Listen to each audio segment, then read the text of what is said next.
But to say that animals have a right to life, I'm not sure I can stand by that. So here's the problem with trying to grant that kind of inviolability, that right to life, to non-human animals.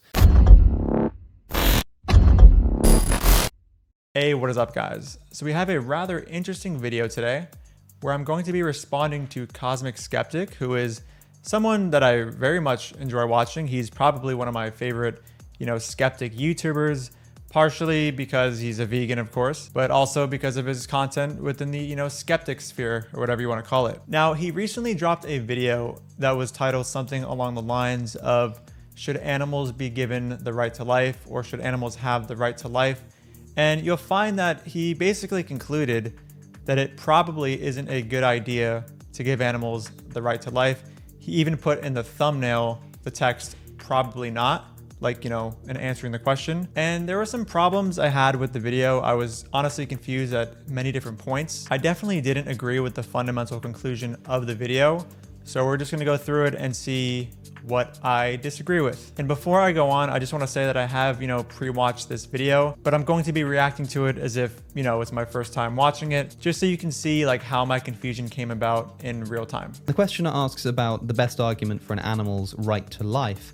We're going to have to be very careful if we want to apply a concept like the right to life to non-human animals. I'm not even sure that it can practically work. The reason for that is that we might think that it's wrong to kill non-human animals, or that we should minimize it as much as we can, that it's generally a bad thing, fine. But if you have a right to something, that implies a level of inviolability. That's what distinguishes a right from other kinds of moral prescriptions, is that if you have a right to something, you essentially have an inviolable claim over that thing. And it doesn't matter what the other circumstances are, this thing doesn't get violated. That's what a right is. So to start, Alex's description of rights here as something that are inviolable, regardless of outside circumstances, genuinely just confuses me. I say this because my understanding of rights are that rights are specific to certain circumstances. For example, generally speaking, people have the right to not be killed, but upon finding myself in a situation where I must kill a person who is attacking me in order to defend myself, the person attacking me does not have a right to not be killed. So when Alex says that rights are inviolable, regardless of outside circumstances, I am a bit confused because rights are circumstance specific in my view. So in a human context, we have this thing called the right to life, but already this is an incomplete way of formulating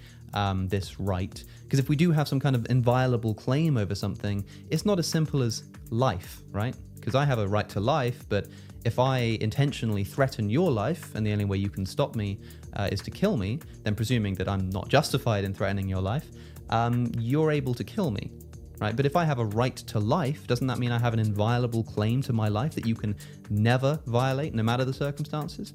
Well, realistically then I have something like a right to life unless I'm threatening somebody else's life or something like this. And there are lots of other problems that you can add on. So there's this view within the philosophy of rights called specificationism, which is the idea that rights like the right to life are actually just shorthand for essentially book-length rights that say that might be something like the right to life except in this circumstance, this circumstance, this circumstance, and as long as this is the case, and as long as this is the case, that we just express in the nice, easier to write down phrase, the right to life. Okay, so this part on specificationism with respect to rights definitely is capturing basically what I was trying to explain earlier about my concept of rights and how they take into account different circumstances. I will say though that it isn't really clear to me what Alex's view of rights is from hearing all this. It sounds like he is more so descriptively going over different conceptions of rights and not really explicitly attaching to any conceptions being brought forward. Here's the problem with trying to grant that kind of inviolability, that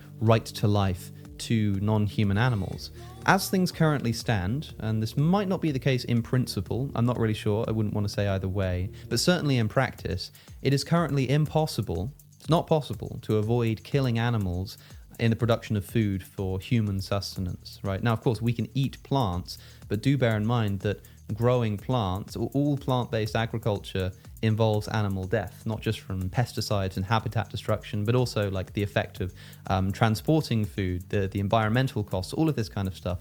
It involves a lot of animal deaths is what I'm trying to say. So Alex says here, quote, "So here is the problem with trying to grant that kind of inviolability, that right to life, to non-human animals, end quote. And then goes on to say that the problem is related to the fact that animals still die in plant agriculture through things like crop deaths. So now we're at the beginning of Alex trying to make the case that animals shouldn't have the right to life. So a couple things. When Alex says, quote, "Here is the problem with trying to grant this kind of inviolability, that right to life, to non-human animals," end quote, there is an implication that this problem is unique to non-human animals and that it does not apply to humans. So basically, we need to see if what he goes on to describe, which makes giving animals the right to life a problem, exclusively exists within the non-human animal context and does not apply to humans in any way.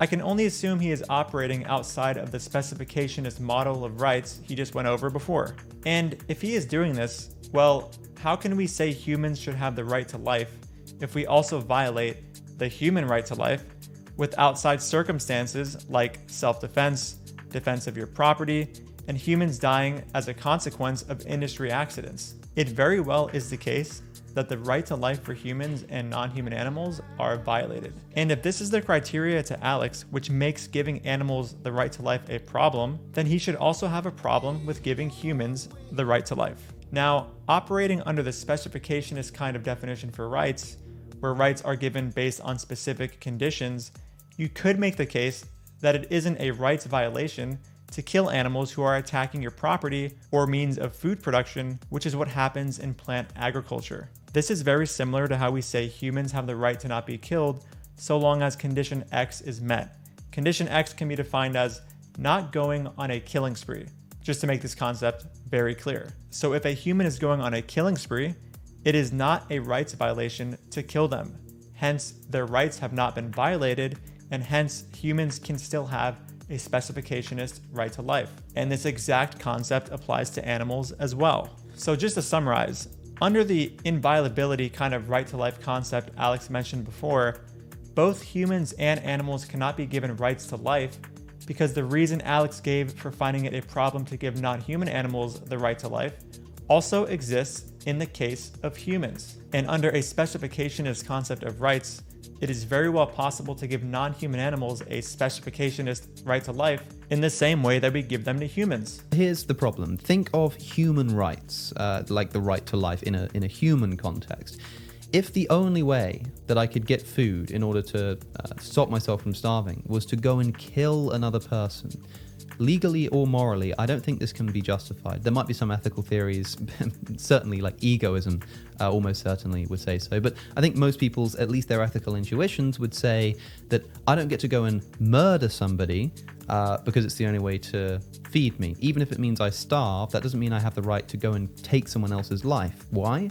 Well, potentially because they have this thing called the right to life. They have a right that I can't violate, even if it means that I'm going to starve to death. Let's say I need to murder them to steal their food or something like that. This isn't something we think is justified. If we were to apply that right to life to non-human animals, then now consider the animals that are killed in crop production. We'd have to say the same kind of thing. We'd have to say, if the only way for me to eat is to kill all of these animals, then I just can't eat because they have a right to life that cannot be violated. They're not threatening me in any way or anything like this. I'm going over to them and killing them in order to produce food to feed myself. So if they have a right to life, it means I can't do that. What does that mean? It means humankind will starve because, as I say, as things currently stand, we can definitely minimize animal death and suffering by eating plants, but we can't eliminate it. We can't get rid of animal death in even just plant-based agriculture.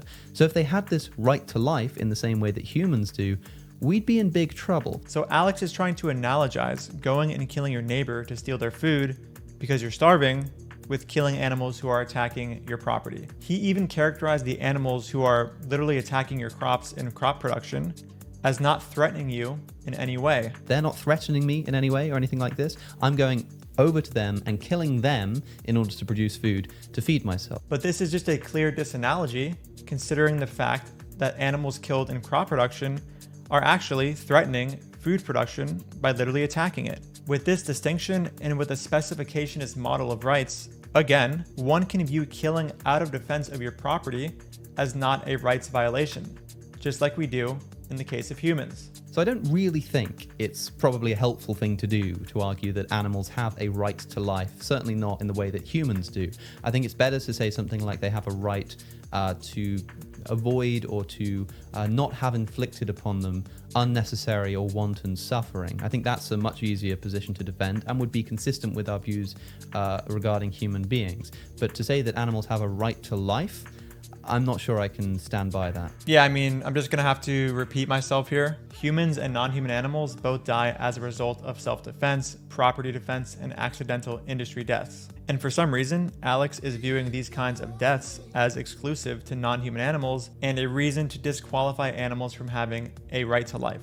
Under this no violation model, he is going to have to say that it isn't a good idea to give humans rights either in order to be consistent. Or you could just drop this whole no violation model of rights and take a more specificationist approach to rights and understand that both humans and animals have rights and that not all cases of killing humans and non-human animals qualify as rights violations. All right, so that's gonna be the end of my critique for Alex in this video. There were some parts that I skipped, but if you wanna see a fully raw and in real-time reaction from me, Vegan Gaze, Interspecies, Vegan Vegeta, and Ruxter, which we did during a stream last week, I will link that unlisted video in my description and in the pinned comment. And before I go, I do want to say that I really respect Cosmic and I think he's a super smart dude.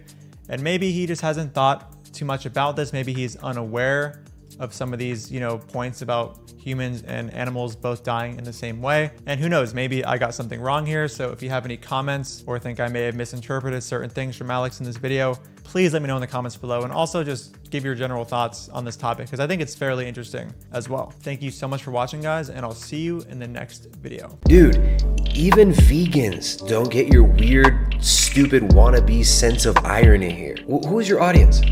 Nobody gets these dumb jokes. Dude, even vegans don't get your weird,